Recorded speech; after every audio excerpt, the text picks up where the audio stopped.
안녕하세요. 저는 아인병원 비만센터에서 일하고 있는 허윤석입니다. 저는 44세 가장입니다. 몸무게 112kg이고 키는 174cm입니다. 당뇨와 고혈압, 고지혈증, 수면무호까지 있어 건강의 위협을 느끼는 중입니다. 아이들도 어리고 해야 할 일도 아직 많은데 이러다 건강을 잃으면 어쩌나 걱정이 됩니다. 사춘기 딸이 아빠 뚱뚱하다고 길거리에서 아빠도 아는 체를 아니고 저는 내부보다도 건강을 아빠 모습으로 달라지고 싶습니다. 스스로 건강을 되찾을 수 있나요? 그 앞에 사연이 줄줄이 있는데 그냥 아주 대표적인 중년 남자의 사연이고 맨 끝에 질문, 수술로 건강을 되찾을 수 있나요? 에 대한 답은 오로지 그 방법만 건강을 되찾을 수 있다라고 말씀을 드리겠습니다. 많은 사람들이 중년에 이런 상황인 경우들이 많고 그 원인이 스트레스도 있고 업무량이 막 늘어나면서 야식도 많이 먹고 회식도 많고 제일 안 좋을 나이죠. 그중에 건강하게 그 기간을 넘기는 사람도 있지만 우리나라가 이런 상황에 빠져서 고도비만이 되고 절대적으로 수술을 받아야 되는 그런 상황에 빠지게 되는 사람들이 많이 늘어나고 있습니다. 그래서 그 해결책을 찾아야 되는데 우리나라는 비만 대사 수술에 대해서 국가 보험급여를 하고 있습니다. 보험급여가 된다는 얘기는 이제 실비도 다 된다는 얘기죠. 그래서 빨리 병원을 찾으셔서 상담을 받으시고 40대 가장이 60까지 살 확률이 30%가 안 됩니다.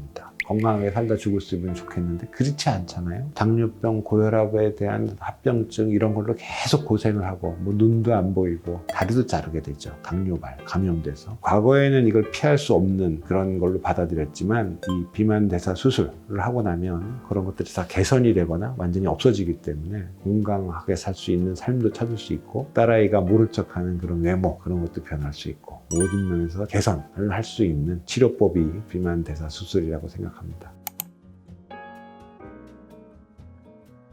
퍼센트는 다 나와 있어요. 이분이 가지고 있는 병이 고혈압, 당뇨병, 수면무호흡증, 고지혈증은 당연히 가지고 있을 것 같고 40대 회사원이라면 지방간 당연히 가지고 있을 겁니다. 그런데 이것을 비만의 동반질환이라고 우리가 표현을 해요. 근데 원래 각각 병이 있는데 이게 웬 동반질환이냐 이거죠. 평범한 고혈압, 평범한 당뇨약, 평범한 고지혈증 약, 평범한 방법으로는 못 고치는 거예요. 그러니까 동반질환입니다. 수술을 해야 완전히 없어질 수도 있고 또는 당뇨병 조절하기가 굉장히 쉬워지고 이런 변화가 오는 거죠. 우리가 완치 확률이라는 거를 이해를 해야 되는데 고혈압, 당뇨병 걸리면 평생 약 먹어야 하나요? 평생 약 먹으세요. 각오하십시오. 이렇게 답을 받을 거예요. 그런데 수술은 완치입니다. 그러니까 그런 약도 없이 정상으로 오는 상태를 얘기하죠. 그 확률은 이제 고혈압 한 70%, 당뇨병은 한 60%, 그다음에 고지혈증은 80%, 그다음에 수면무호흡증은 거의 100% 되기 때문에 이거는 뭐 당연히 얻을 게 너무 많은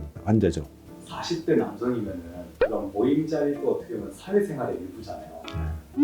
수술을 받았을 때 그 모임이나 이런 거에 지장은 없나요? 40대고 뭐 회사 생활을 하면 이제 뭐 술자리도 있고 회식 자리도 있고 그래서 이제 수술 받으면 그런데 못 가는 거 아니냐. 그래서 그거에 대한 답은 그거예요. 술 많이 마시고 담배도 많이 피고 그렇게 사니까 나쁜 거죠. 회식 자리에 간다고 다 그렇게 되나요? 그건 아니죠. 회식 자리도 좀 자제를 하고 식사도 자제하고 그래야지 건강하게 사는 거죠. 그래서 수술을 해서 그렇게 망친 상태를 돌려놓은 건데 다시 내가 그 회식 자리를 똑같이 하겠다? 그러면 다시 생기지 않을까요? 그래서 나는 환자랑 얘기해보면 그런 얘기를 하는 사람들은 수술을 받기 싫은 거예요. 어떻게 하면 도망갈까의 이유를 찾아내는 것 중에 하나가 내가 옛날에 술도 마시고 했는데 그거 해도 돼요? 당연히 의사에 나오면 안 되죠. 이렇게 나오죠. 그렇게 저는 평가합니다. 그런 말을 꺼내는 환자를.